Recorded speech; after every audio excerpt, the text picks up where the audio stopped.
Hi. So I've got loads of video topics that I want to do today, and the first one that I want to talk about is questioning everything. I think these days there's so much out there online. It's health and in every area has become so many opinions now because everybody's able to share, and that's an amazing thing because we're now open to so many more possibilities. We're open to be able to explore different ideas that perhaps we hadn't thought about before. There's research out there, there's things available. Um, and I always used to get really called really naive because I used to be blonde and I used to be really open-minded, so I'd kind of believe anything was possible, and I still do. And because of that, people can often, especially in the past, used to just think you were ridiculous and away with the fairies because you might believe in something that they would find crazy to believe in. Whereas now it's so much more accepted to have all different opinions on things. Not completely, but it is more accepted. And I think it's really, really important to question everything that you see, all the information that you're given. And, it's always about going away, doing the research, and then, thinking about what resonates for you. At the end of the day, you can watch everything. There's so many different theories out there. I've been interested in all of them at some point, like Hollow Earth, Flat Earth, aliens, giants, gods, and there's so much out there. And it doesn't really matter for your evolution anyway, because it has nothing to do with all of that stuff, really. It has to do with you and evolving internally. But, they're all interesting topics. But even when it comes down to your health, question everything. One of my pet hates actually is health companies that want to make money. Well, companies that want to make money out of a perceived healthy brand. For example, in some ways, I actually have less problems with McDonald's than I do with some health food companies, because at least people know when they go to McDonald's that they're going to get rubbish food. I don't even know if it's cheap anymore. I haven't been to McDonald's since I can't even remember. But you kind of know these days, you kind of know what you get with McDonald's. You go to McDonald's because you want some sort of processed food, and that's what you're going to get. Whereas there's brands out there, especially coconut water is a huge one now. There's a lot of companies selling what's called pasteurized coconut water, and it's not really explained to the public what that is, and you have to dig really deep to even find out that it is pasteurized. Now, pasteurized coconut water is where it's boiled, so really all the minerals are being removed and the goodness from the coconut water, and then they're added back in later artificially, which is kind of what I'm doing with my distilled water. But it is a slightly different thing, because it's kind of just boiling away all the reasons that you would go and buy the young coconut, and you might as well just go and buy the the minerals, really. And there are brands out there that are more authentic, and they tend to be the pink ones, and they tend to be more expensive, as is everything in life. But the problem is people, I feel like, jumping on the back of big companies, jumping on the back of health trends, and they're sort of trying to tout things as healthy. A lot of the almond milks and the alternative milks as well are a big thing now, and a lot of them, one of the main ingredients is sugar. So just be aware when you buy things and have information and knowledge on your side.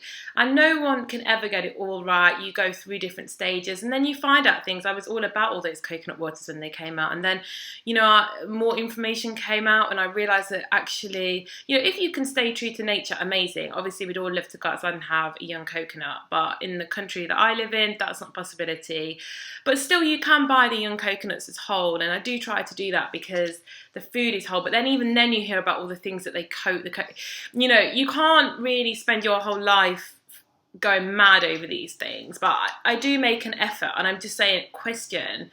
Look on the back of packaging and question things. Don't just say, oh, I've heard almond milk's good, and put one in the car. Look at the difference between that almond milk and the other almond milk, and what the ingredients in the almond milk. It's about being armed with knowledge rather than totally blind.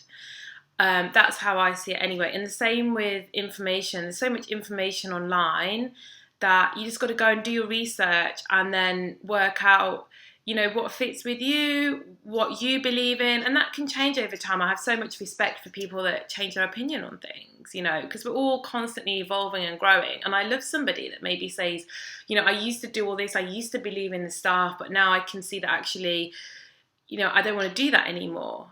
And how brave and amazing is that, to admit that we're all constantly evolving beings with constantly evolving mindsets and opinions on things, trying to evolve. But some people get so angry about and so fixed in things and dogmatic about certain opinions that they have no flexibility to kind of be open-minded to other things. And you know, I can, even though I'm very open-minded, I can be like that if I get something into my head. You know, I think it's natural as it's like a defensive tool to defend yourself, that you have to dogmatically stand up for this belief that you have, that half the time isn't even your belief. It's something that's been, you know, fed into you to believe in. You know, I have some quite interesting discussions with people about you know, all kinds of things in history, and we all just constantly just believe things that we've been told. And I think it's great that now people are questioning things and they're starting to talk about things, because who really was there in World War One, World War Two? I mean, really there as in the higher rank of it all, you know, who was there? And can we really say for definite just things that we've been told in history books? You know, there's so many stories out there about how Hitler wasn't the worst person in that war, and there was far more evil people, and he turned out to be more of a scapegoat than anything. I'm not even giving my opinion on that. I haven't done enough research on it, but everything is a possibility. But we, as a rule, people love to kind of latch on to what they're taught at school, and then that just becomes the norm. And I really love that now people aren't afraid to speak up about things that in the past they would have literally, I mean, it still does go on. You'll say something that's quite radical as a belief, and people will literally hate on you. And I mean, I think somebody said something about reincarnation once, and they were fired, and everything horrible was said about them. I don't remember the story, but I don't think it was anything really even that personal. It was just a belief system, you know, whether you agreed with it or didn't agree with it. And it's so crazy how defensive we do get over our belief systems that we've been told by somebody else, and we get so personally offended by things as well. You know, I'm really open-minded as to who was responsible for the world wars.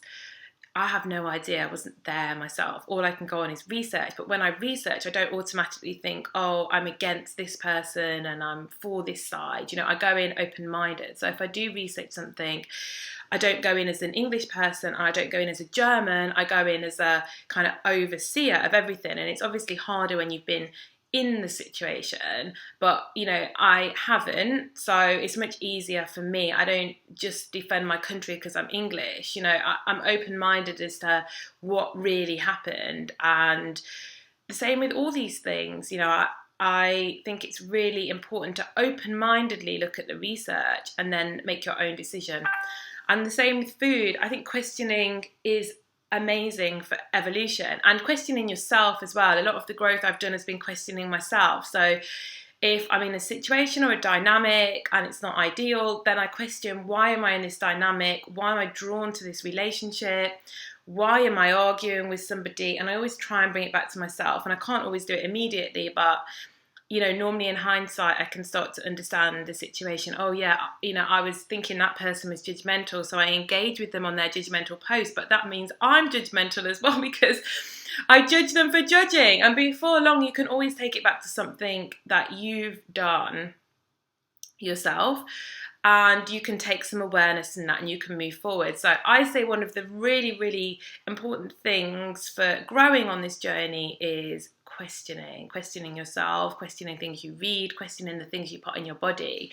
And it's an ongoing thing as well. You know, it's so impossible. One thing's great for you, then there's some extra research, but you've just got to question everything as deeply as you can, take your gut feeling on the situation, and then be open to new evidence and new things that open up in front of you and you can explore. So that's my first video, and I'll be back in a minute.